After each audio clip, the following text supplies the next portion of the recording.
नमस्कार दोस्तों, मैं Akash Singh freedom point academy पे आप सभी का स्वागत करता हूं। अगर आप इस चैनल पर नए हैं तो कृपया इस चैनल को सब्सक्राइब करें, बेल आइकन को दबाएं ताकि आगे आने वाले वीडियो के सारे नोटिफिकेशन आपको समय समय पर मिलते रहें। यह हमारा पॉलिटी सीरीज का दूसरा वीडियो है।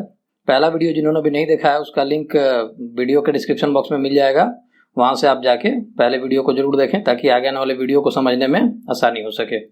आज का जो हमारा टॉपिक है वो हिस्टोरिकल बैकग्राउंड है। हिस्टोरिकल बैकग्राउंड को हम दो पार्ट्स में डिवाइड करते हैं, एक कंपनी रूल और एक क्राउन रूल।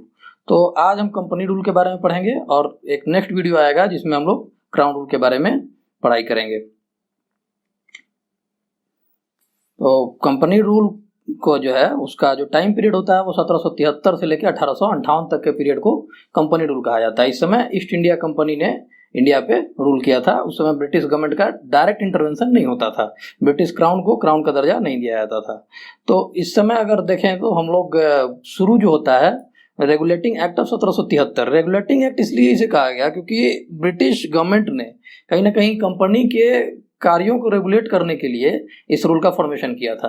सेकेंड एक्ट हुआ 1784 का पिट्स इंडिया एक्ट। थर्ड हम लोग पढ़ेंगे चार्टर एक्ट ऑफ 1793।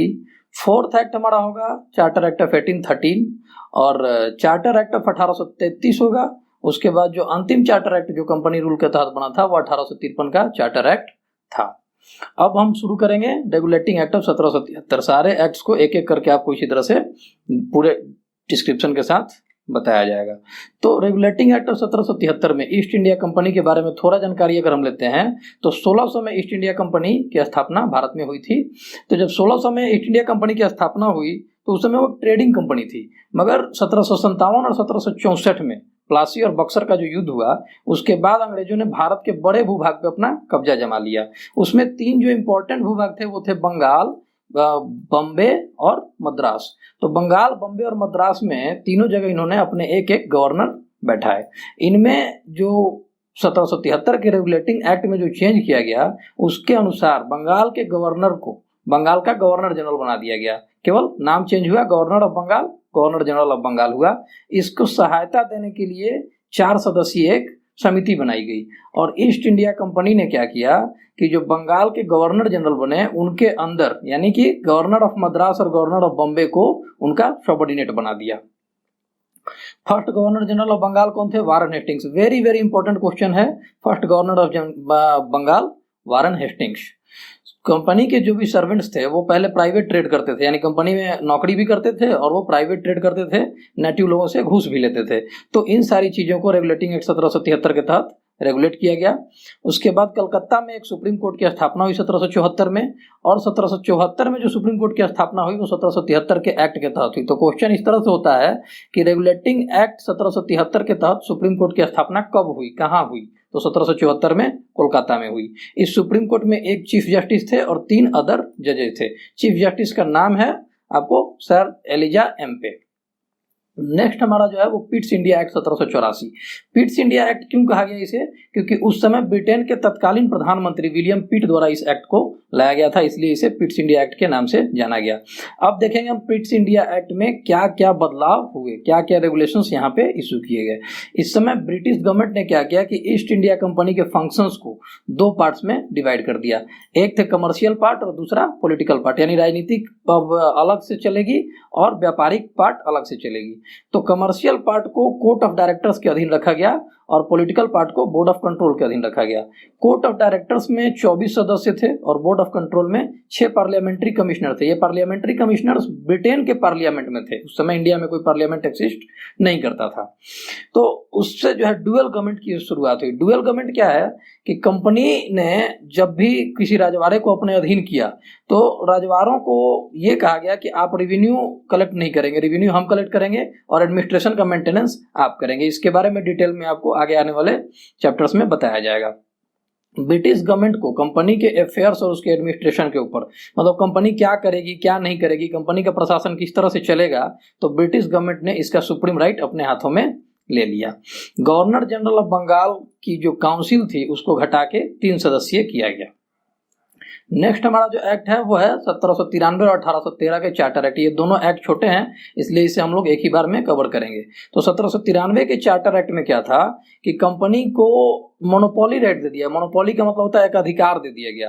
कंपनी को एक अधिकार हो गया कि अब अगर कोई ट्रेड करेगा तो वो केवल कंपनी ही होगी, और वो अधिकार उसको 20 सालों के लिए दिया गया।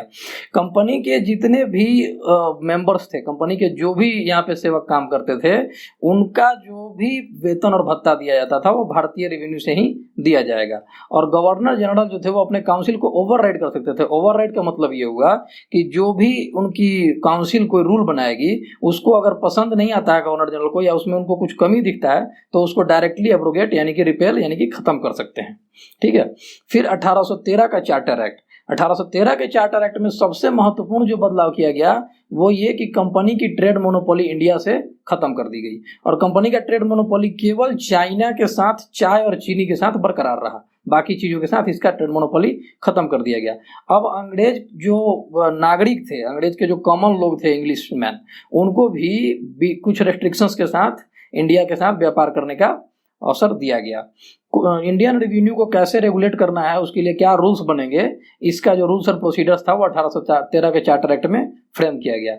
और सबसे इंपॉर्टेंट जो इसमें है वो पहली बार कॉलोनियल इंडिया में 1 लाख रुपए सालाना एजुकेशन के नाम पे एजुकेशन के लिए अलॉट किया गया। नेक्स्ट हमारा जो एक्ट है वह है चार्टर एक्ट ऑफ 1833। 1833 के चार्टर एक्ट में क्या क्या इंपॉर्टेंट बदलाव हुए वो हम देखेंगे।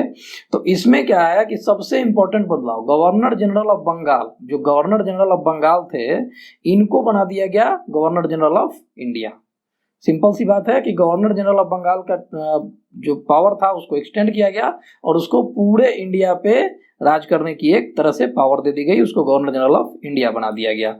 और गवर्नर जनरल ऑफ इंडिया के अधीन गवर्नर जनरल ऑफ मद्रास और बॉम्बे तो पहले से ही थे, लेकिन इनके पास कुछ लेजिस्लेटिव पावर्स थे, उन लेजिस्लेटिव पावर्स को खत्म कर दिया गया। और इन लेजिस्लेटिव पावर्स को खत्म करने के बाद इसी कारण से इसे ब्रिटिश इंडिया का क्लाइमेक्स ऑफ सेंट्रलाइजेशन कहते हैं, यानी केंद्रीकरण की चरम बिंदु बोलते हैं इसको। क्यों? क्योंकि यहाँ पे सारे पावर्स केंद्रीकृत कर दिए गए और गवर्नर जनरल ऑफ बंगाल को गवर्नर जनरल ऑफ इंडिया बना दिया गया। अब जितने भी लेजिस्लेटिव पावर्स थे वो इनके अधीन कर दिए गए। उसके अलावे अगर आप देखें तो first governor general of India, ये बहुत ही इंपॉर्टेंट क्वेश्चन है कि first governor general of India कौन बने। क्वेश्चन इस तरह से भी हो सकता है कि last governor general of Bengal कौन थे, तो दोनों ही केसेस में आपके आंसर होंगे Lord William Bentinck. Lord William Bentinck आप कह सकते हैं कि एक अच्छे आदमी थे समाज सुधारों के तौर पे। तो इन्होंने ठगी प्रथा को खत्म किया। ठगी प्रथा, कभी ना कभी ठगी के शिकार सब लोग हुए हैं, तो ठगी प्रथा उस समय ऑर्गेनाइज्ड गिरोह के तरफ से होता था, उसको इन्होंने खत्म किया। बाल हत्या यानी बच्चियों की जो भ्रूण हत्या होती थी, जो छोटी बच्चियों की हत्या हो जाती थी जन्म लेने के तुरंत बाद, और कुछ जादू टोनों के कारण होती थी, उसको इन्होंने खत्म किया। और सबसे इंपॉर्टेंट इन्होंने खत्म किया सती को। राजा राम मोहन राय, जिन्हें फादर ऑफ मॉडर्न इंडिया कहा जाता है, इनके हेल्प से इन्होंने सती को खत्म किया। सती प्रथा क्या थी कि अगर कोई पुरुष का डेथ हो जाता है तो उसकी पत्नी को उसके साथ उसके चिता पे जिंदा जला दिया जाता था। तो इस प्रथा को, इस कुप्रथा को कह सकते हैं, उन्होंने खत्म किया। उसके बाद क्या है कि कंपनी की जो ईस्ट इंडिया कंपनी की जो एक्टिविटी थी कमर्शियल बॉडी के तौर पे, इसको ब्रिटिश गवर्नमेंट ने खत्म कर दिया और खत्म करके इसको प्योरली एडमिनिस्ट्रेटिव बॉडी, मतलब तुम अब केवल प्रशासन चलाओ, तुमको अब व्यापारिक चीजों में हस्तक्षेप नहीं करना है। तो ये एक चेंज हुआ 1833 के चार्टर एक्ट में।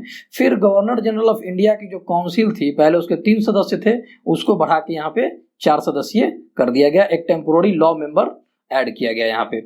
फिर जो है open competition of civil servant, जो हमारे सिविल सर्वेंट्स होते हैं, जो हमारे इंडियन ऑल इंडिया सर्विसेज होती हैं, जो आज हम लोग यूपीएससी के तहत जो एग्जाम कंडक्ट कराते हैं, उसमें ओपन कंपटीशन की उसी समय अवधारणा 1833 के एक्ट से आई कि अब जो है सिविल सर्वेंट्स की ओपन रिक्रूटमेंट यहाँ पे होगी। लेकिन बोर्ड कोर्ट ऑफ डायरेक्टर्स का अपोजिशन हुआ। अपोजिशन किस कारण से हुआ कि उनमें एक वाइट हायरार्की वाली एक प्रेजुडाइज्ड फीलिंग थी कि हमारे ऊपर ब्लैक लोग या इंडियन लोग रूल नहीं कर सकते हैं, इसलिए इसका विरोध किया गया और इसको उन्होंने खत्म करवा दिया। नेक्स्ट हमारा जो लास्ट चार्टर एक्ट है जो कंपनी के रूल के अधीन आया, वो 1853 का चार्टर एक्ट था। तो 1853 के चार्टर एक्ट में क्या किया गया कि गवर्नर जनरल ऑफ इंडिया की जो काउंसिल थी, पहले केवल कौन सी काउंसिल थी? एक्सिक्यूटिव काउंसिल, जिसमें 4 सदस्य होते थे। यहाँ भी 3 से बढ़ा के 4 किया गया था। लेकिन अब एक और काउंसिल बनाया गया जिसको लेजिस्लेटिव काउंसिल कहा गया, 6 मेंबर। लेजिस्लेटिव काउंसिल मतलब विधायी काउंसिल थी ये विधान बनाने का काम यानी रूल बनाने का काम इनको दिया गया। ये एक्सिक्यूटिव काउंसिल ये जो है एक्सिक्यूशन का काम करती थी, रूल्स जो बनते थे उसको एक्सिक्यूट कैसे करना है, उनको लागू कैसे करवाना है। तो ये 4 सदस्यीय था और ये 6 सदस्यीय था। तो लेजिस्लेटिव और एक्सिक्यूटिव फंक्शन जो थे गवर्नर जनरल काउंसिल को, उसको सबसे पहली बार इसी एक्ट के तहत डिवाइड किया गया। तो अब इस 6 सदस्यों में जो विधायी पावर थी, विधान बनाने की शक्ति, इसमें 6 सदस्य थे। तो 6 सदस्य कौन कौन से थे? पहले सदस्य थे आपको कलकत्ता सुप्रीम कोर्ट के चीफ जस्टिस, यानी पहले चीफ जस्टिस कौन थे? Sir Elijah Impey. तो वो नहीं थे इस समय, बल्कि जो भी चीफ जस्टिस बनेगा वो बाय डिफॉल्ट इसका सदस्य बन जाएगा। दूसरे जो है कोई जज, यानी 3 जज होते थे, तो तीनों में किसी एक जज को दूसरा सदस्य बना दिया जाता था। और 4 अन्य जो सदस्य थे वो लोकल यानी प्रोविंशियल गवर्नमेंट, यानी जो प्रांत की सरकारें होती थी, मद्रास प्रांत में सरकार थी, बॉम्बे में सरकार थी, बंगाल में थी, आगरा में थी, ये सारे लोग एक एक अपॉइंट या नॉमिनेट आप कह सकते हैं एक मेंबर को करते थे अपनी मर्जी से, और वो 6 लोग मिलकर लेजिस्लेटिव काउंसिल का निर्माण करते थे, जो ऑल ओवर इंडिया के लिए विधान बनाने का काम करती थी, नियम बनाने का काम करती थी। इस समय 1853 के चार्टर एक्ट के तहत, आपने देखा कि 1833 के चार्टर एक्ट के तहत जब बनाया गया open competition for civil servants, तो उस समय क्या किया गया, उसको कोर्ट ऑफ डायरेक्टर्स ने रिपेल करवा दिया, खत्म करवा दिया। लेकिन 1853 में जो बना ये आपको system of selection of recruitment of civil servants ये चलता रहा। उसके बाद मैकाले कमेटी बनाई गई। मैकाले कमेटी क्या थी? इंडियन सिविल सर्विस को अपॉइंट करने का 1854 में, इनको अपॉइंट कैसे करना है, इनके रूल्स एंड रेगुलेशंस क्या होंगे, इनके सर्विस कंडीशन क्या होंगे, इन सब चीज़ों के एनालिसिस करने के लिए, इनका विश्लेषण करने के लिए 1854 में मैकाले कमेटी बनाई गई। तो क्वेश्चन डायरेक्ट क्या होता है कि committee on the Indian civil service का नाम क्या था, या मैकाले कमेटी किससे रिलेटेड थी? तो उस समय आंसर होता है कि Macaulay committee was related with Indian civil service, it was a committee on the Indian civil services. अभी आपको कुछ इंपॉर्टेंट पॉइंट्स ऑफ एग्जाम बताए जाएंगे जो कि इसी वीडियो में है, और इसी वीडियो के कुछ इंपॉर्टेंट पॉइंट्स आपको बताए जाएंगे। फर्स्ट, गवर्नर जनरल बंगाल के वारन हेस्टिंग्स। सुप्रीम कोर्ट की स्थापना कलकत्ता में कब हुई? 1774 में। पिट्स इंडिया एक्ट के तहत डुअल गवर्नमेंट की स्टार्ट हुई। तो क्वेश्चन होता है कि डुअल गवर्नमेंट का स्टार्ट किस एक्ट के तहत हुआ? तो वो होता है पिट्स इंडिया एक्ट। फिर 1 लाख रुपए सबसे पहले 1813 के चार्टर एक्ट के तहत एजुकेशन के लिए दिए गए। तो क्वेश्चन क्या होता है कि किस एक्ट के तहत या किस चार्टर एक्ट के तहत एजुकेशन के लिए सबसे पहले कॉलोनियल इंडिया में बजट एलोकेट किया गया? तो वो है जो है चार्टर एक्ट 1813, और इसमें कितना बजट एलोकेट किया गया? 1 लाख रुपए। नेक्स्ट आपका होता है कि इंडिया के साथ trade monopoly east India company की किस एक्ट के तहत खत्म की गई? तो वह है चार्टर एक्ट 1813। बंगाल के गवर्नर जनरल को इंडिया का गवर्नर जनरल किस एक्ट के तहत अपॉइंट किया गया? काफी इंपॉर्टेंट क्वेश्चन है, बहुत बार एग्जाम्स में आ चुका है। तो ये 1833 के चार्टर एक्ट के तहत।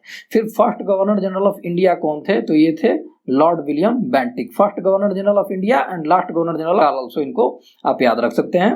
इन्होंने क्या किया था? ठगेरी को खत्म किया था, यानी ठगी प्रथा को, बाल हत्या को, और सती को राजा राम मोहन राय की मदद से इन्होंने खत्म किया था। तो 1853 में ओपन कंपटीशन की शुरुआत हुई थी सिविल सर्वेंट्स के लिए। किस कमेटी की सिफारिश पे? ये थी मैकाले कमेटी। तो मैकाले कमेटी जो 1854 में अपॉइंट हुई थी, ये इंडियन सिविल सर्विस के अपॉइंटमेंट कंडीशन और सारे कंडीशंस को देखती थी। तो अगर आपको ये वीडियो पसंद आया हो तो कृपया इसे लाइक, शेयर एवं सब्सक्राइब करें। और कोई भी अगर आपको सुझाव देना हो, अगर आपको वीडियो में कुछ पसंद नहीं आया हो, तो आप उसे हमें कमेंट बॉक्स में बताएं, ताकि आगे आने वाले वीडियोस को ज़्यादा से ज़्यादा इफेक्टिव बनाया जा सके। धन्यवाद।